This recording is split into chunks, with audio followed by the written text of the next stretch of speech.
Hi, everybody. Today is Friday, December 20th, and Professor Jeffrey Sachs is back with us. Welcome back, Professor. Thank you. Good to be with you. Appreciate it.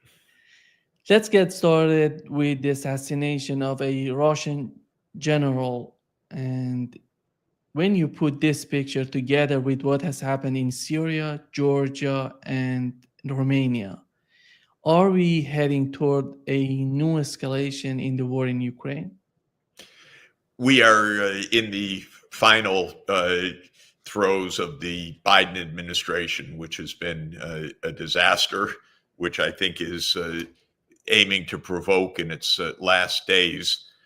I hope that when Donald Trump comes to office, he's going to do something very different. But I do think that these events are linked. There's a kind of recklessness underway in all of the places you mentioned. In Georgia, absolutely crude attempt by the West to have another color revolution. It's failing, but it's very crude. We're seeing this in Romania with the cancellation of elections. This political assassination in Russia is part of an assassination spree that the Western intelligence agencies have been on for months. And of course, it's extraordinarily reckless and dangerous.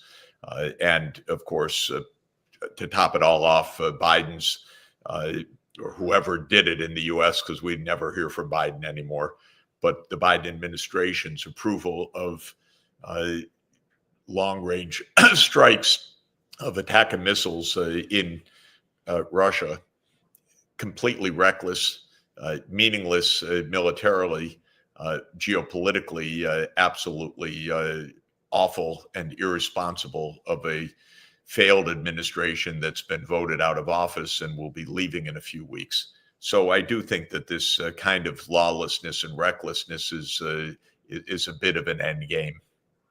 People are concerned about the use of dirty bombs, tactical nuclear bombs, before Joe Biden leaving office in Washington. Is that a concern for you? Everything's a concern. I don't think that this outgoing group is so completely reckless as to do something like that, but sometimes I'm surprised. So I don't believe that the U.S. would cross that threshold. I am counting the days for this administration to be out of office, though, that's for sure. I think it has been absolutely a disaster. It has been a complete failure from the point of view of always favoring war and escalation rather than diplomacy. And that is getting us nowhere except closer to the brink of nuclear war. Let me play a clip, Jake Sullivan talking about the conflict in Ukraine, and I want to know your take on this. And I think as democracies, to think, oh, we're not doing so great, and those dictators are so strategic and they're doing so well. If I had told you 3 years ago that Joe Biden was going to announce a special military operation to take Ottawa in a week, and 3 years later he was in the wheat fields of Manitoba, losing thousands of soldiers a month, with inflation over 10% and interest rates in America over 20%, 600,000 Americans either dead or wounded, and we're inching out little Canadian town by little Canadian town. Because this is the Trump plan, by the way. I don't know if you know this. Yeah. Yeah. I mean, you would have said, you wouldn't sit here saying, wow, America's really winning that war in a big way. That's great for America. You would never say that. But somehow we're saying, oh, the Russians, they're doing great. They are not doing great. They set out on a strategic objective of taking the capital, Kyiv, wiping Ukraine as we know it off the map. Maybe not literally wiping the country off the map, but wiping a democratic, taking the regime out, independent, Western-oriented Ukraine. Gone. It would be a vassal state to Russia. Yep. And they have failed in that, and they will fail in that. How do you understand it? We have to give great thanks that he will be gone soon from office. He's a person of complete irresponsibility, and what he says is really especially disturbing for me, because I spoke with him at the end of 2021, where he said, "Don't worry, Mr. Sachs, there won't be a war. Don't worry. NATO's not going to enlarge." I said, "Well, if NATO's not going to enlarge, why don't you say so and avert this war?" "Oh, don't worry. We're going to do diplomacy."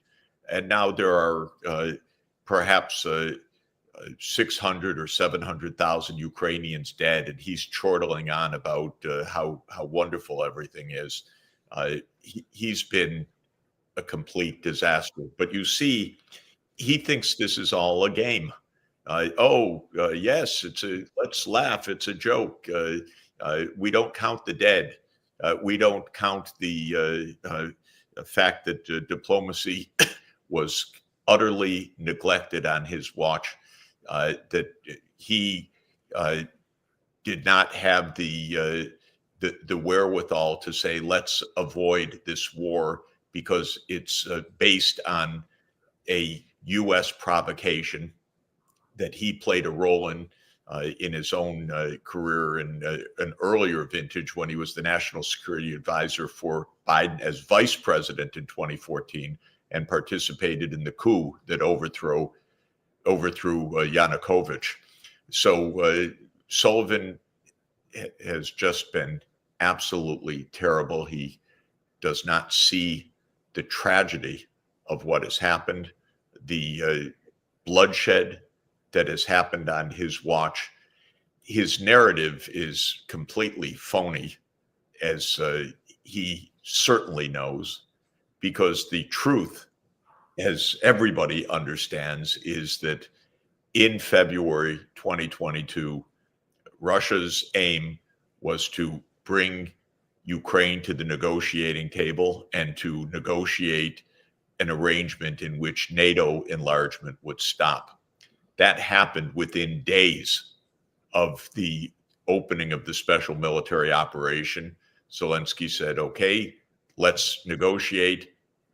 As I think everybody understands at this point, in March 2022, within a month of the start of this special military operation, when few people had been killed, when the country was intact, when Russia had not annexed 4 oblasts of Ukraine, which happened only towards the end of 2022, they had signed a peace agreement. And then the Biden administration stopped it. That's Jake Sullivan's role. He's been a disaster. Are you concerned about the situation in the Middle East right now? It seems that in Israel, they're thinking of attacking Iran before Donald Trump takes office in Washington. It seems to me that Netanyahu right now, he feels so happy about Syria and the situation in Lebanon, Gaza, and right now the ultimate enemy is Iran. Let's attack them. Could be. I'm not privy to their decision making. The United States has backed Israel in its genocide in Gaza. It has backed Israel in its invasion of Syria. It has backed Israel in every single measure. There's a new Médecins Sans Frontières report that has just come out showing the absolutely genocidal conditions in Gaza right now, the absolute destruction of all humanitarian support for the population. The United States has unequivocally backed all of this. And so this is an area where one can't have the luxury of being shocked, because every shocking thing that's happened has been treated as a normal, blasé matter. Netanyahu, remember, is under indictment by the International Criminal Court for crimes against humanity and for war crimes. But that's just fine with the United States. He's our ally. We support him. We provide the financing. We provide the munitions. We stand with Israel. We support Israel's invasion of Syria. So it's possible that they would do something as reckless and dangerous and possibly as provoking a World War III as attacking Iran. It is absolutely possible. Donald Trump, in his interviews before 2024 presidential election, he has mentioned in various interviews, he said that he's not interested in any sort of war with Iran. The only concern he has is the nuclear program. How is that going to play out? Is he going to prevail, or these people who are going to work with him going to prevail, or maybe convince him to go to war with Iran? Well, of course, the very sad point is we had an agreement on the Iran nuclear program, the JCPOA, which was signed in 2016 and which Donald Trump in his first term immediately walked away from. And now Iran is even closer to having nuclear weapons. And Iran is being threatened in its core national security by Netanyahu and by his rhetoric, and therefore implicitly by the United States every day. So this is a terrible situation. We had situations like this in the past, for example, where the Clinton administration had negotiated an arrangement with North Korea to do exactly the same as the JCPOA aimed, and that was for North Korea to stop its nuclear program in return for many actions by the United States, a normalization of relations, an end of sanctions, a supply of energy technologies, and so forth. Even the Clinton administration, which had negotiated these terms, did not follow through because of domestic U.S. politics.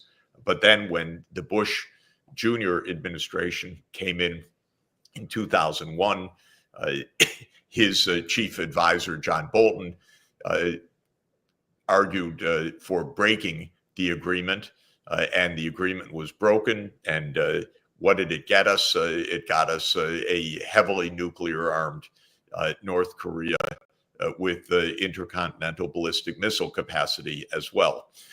So this is a typical American approach.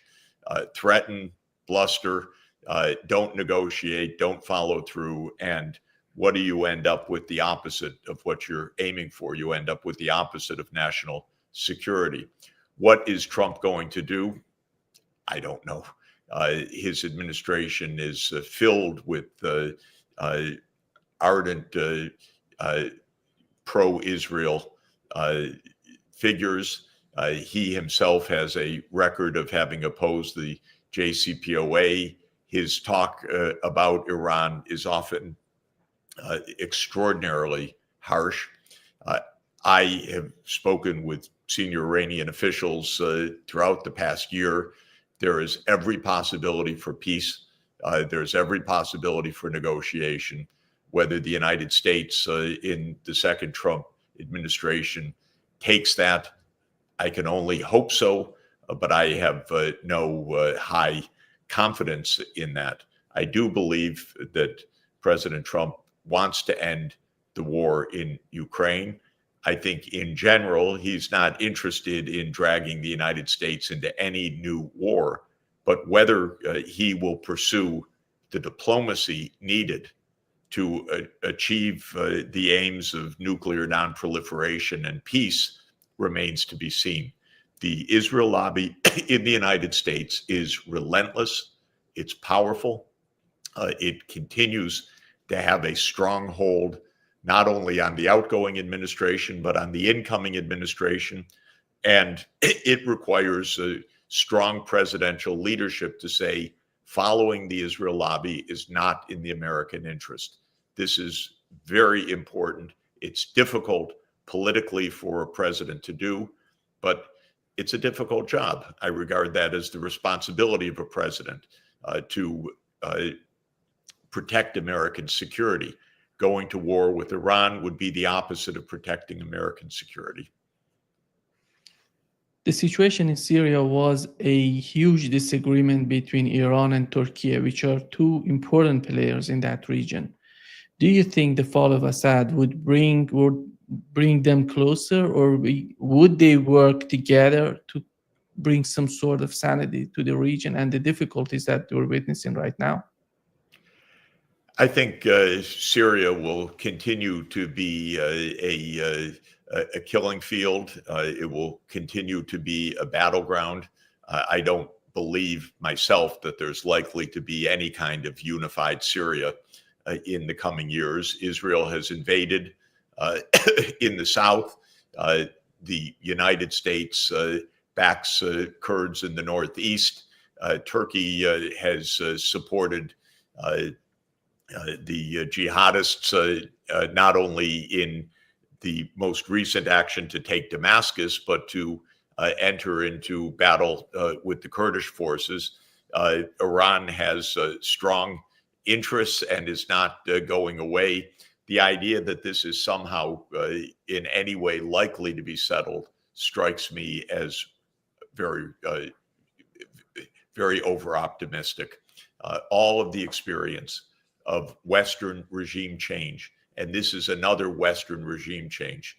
Maybe the coup de grace was brought by Turkey, though I'm not even convinced of that entirely, because it was Israel and the United States that played a very large role in the events of bringing down Assad over the past 13 years. But all of the experiences that in events like this, things don't end with the fall of a regime. This typically is the beginning of new civil war. And I think that this is likely in the Syrian context. In your opinion, the situation in Syria would strengthen the rapprochement between Iran and Saudi Arabia, or the Donald Trump's presidency and the way he's talking about the region would draw a line between Shia Sunni, and as we saw it before? I think that there are strong reasons that go beyond Syria for the rapprochement of Iran and Saudi Arabia, not the least of which is that each of these two countries actually wants normalcy and economic development. They actually do not want ongoing war. I think Israel and the United States are the main provocateurs in the region. And I think the failure of the diplomacy to establish peace through a state of Palestine alongside the state of Israel is strangely enough, even though that's just one corner of the Middle East, it's the remaining dominant factor for the continued war. And the reason is that Israel remains on a rampage throughout the region, in Lebanon, in Syria, in wanting war with Iran, of course, its genocidal actions in Gaza, in its immediate determination, it seems, to annex the West Bank. In all of this, Israel is a great destabilizer. And as long as the United States steadfastly backs that destabilization, there cannot be peace in the region.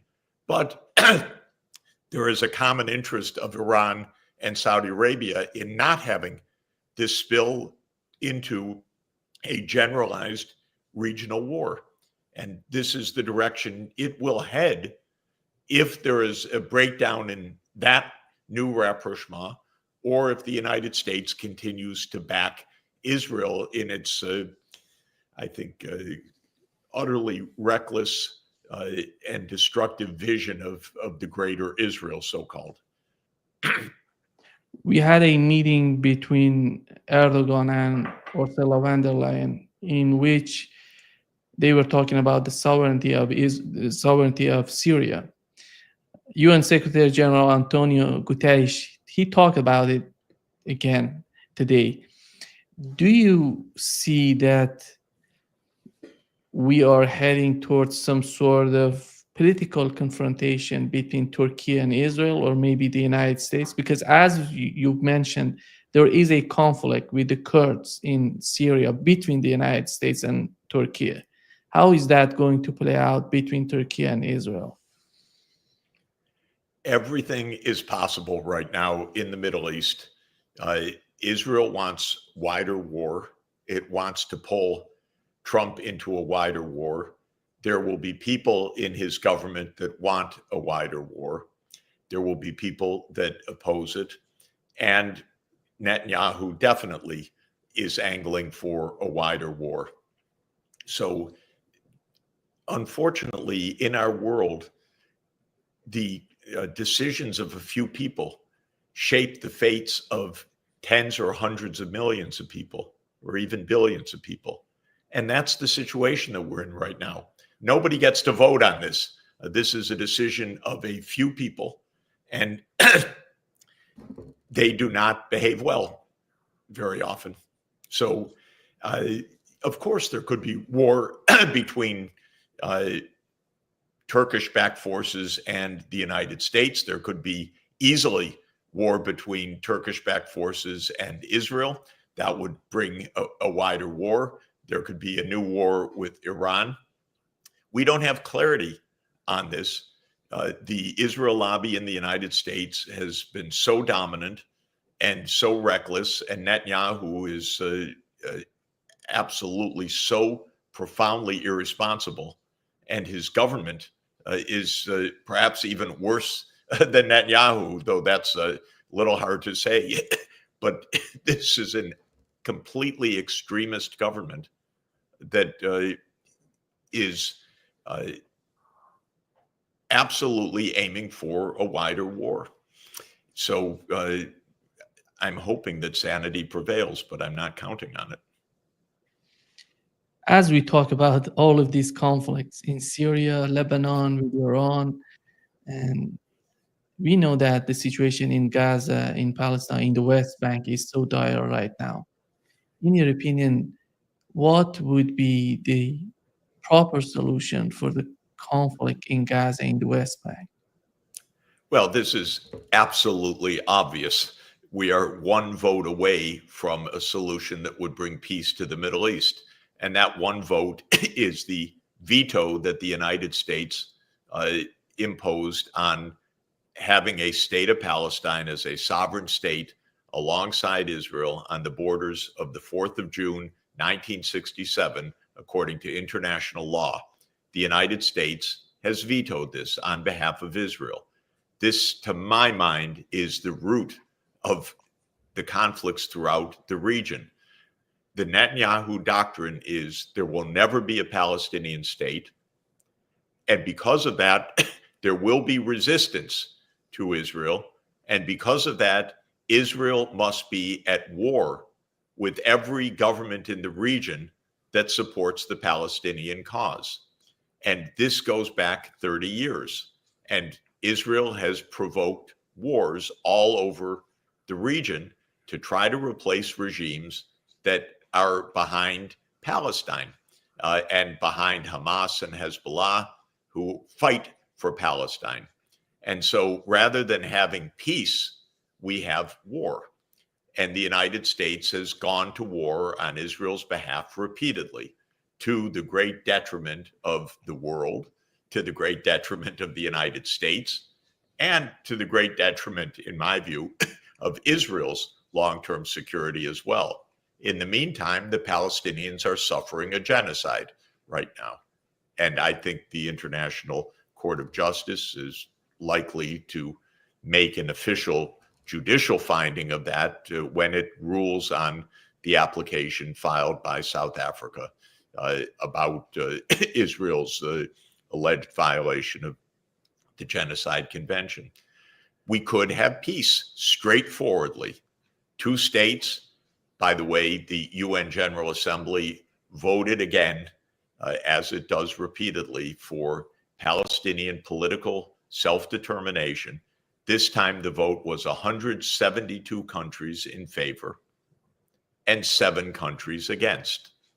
Those 7 countries are Israel, the United States, Nauru, 12,000 people, Micronesia, Papua New Guinea, Argentina, and Paraguay.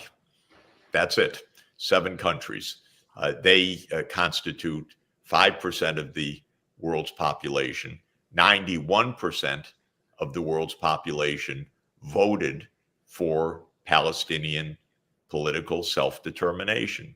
This is the overwhelming consensus of the world community. It is right now vetoed by the United States. This is the basic choice. Do we have peace or do we have expanding war? And the hold of the Israel lobby on American politics has been so strong that the choice has been expanding war in Lebanon, in Syria, in Iraq, in Sudan, in Somalia, in Libya, and if Netanyahu gets his way, in Iran. Just to wrap up this session, Professor Sachs, when we look at the bigger picture of what's going on, there were 2 important projects. We are having 2 important projects considering BRICS. One of them is Belt and Road Initiative, which Syria was part of this. It's in trouble right now. And the other one would be the North-South corridor, Russia, Azerbaijan, Iran, and then India. How do you see this bigger picture? Because if something happens between Israel and Iran and the United States and Iran, that project would be just demolished. I don't see the future for that project. And the situation with Syria is the same problem for China. How do they see, in your opinion, in Russia and China, all of these conflicts together? I think the BRICS is aiming for a peaceful, multipolar world.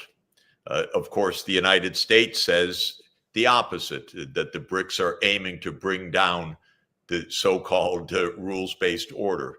The rules-based order, I think everybody should understand at this stage, means U.S. hegemony. Yes, the BRICS are aiming to end the hegemony of the United States or any other country for that matter. They're aiming for a multipolar world. These are countries that are especially interested in economic development. They are developing countries. They want higher living standards. They want peace. They do not want continued wars. And that project of Belt and Road or these corridors, these are economic projects. They aren't NATO expansion. They aren't military bases. They aren't annexation. They aren't Greater Israel. These are economic projects. They make a lot of sense. I'm a very big fan of the Belt and Road Initiative because it is an initiative of connective infrastructure, roads, fast rail, power, 5G digital. These are the things that make an economy function properly. They are peaceful, they are cooperative, they bring nations together. And the things that we've been talking about before are the things that destroy nations and destroy economies. Western hegemony is, let's just say, delusional, and it was always cruel, but it is a dramatic anachronism in our time. The idea, the presumption that the United States in any way should lead the world, this place of 4.1% of the world population, 4.1%, should deem itself as the world's leader is of course an absurd delusion at this stage of world history. And yet there are people in Washington who believe in it. And as long as they believe in it, and as long as the US is investing more than $1 trillion a year in its war machine, these risks remain absolutely dramatic. Thank you so much, Professor Sachs, for being with us today. Great pleasure, as always. Happy New Year to you. Let's hope for a peaceful 2025. Exactly. Let's hope so. Thank you very Bye. much. Bye.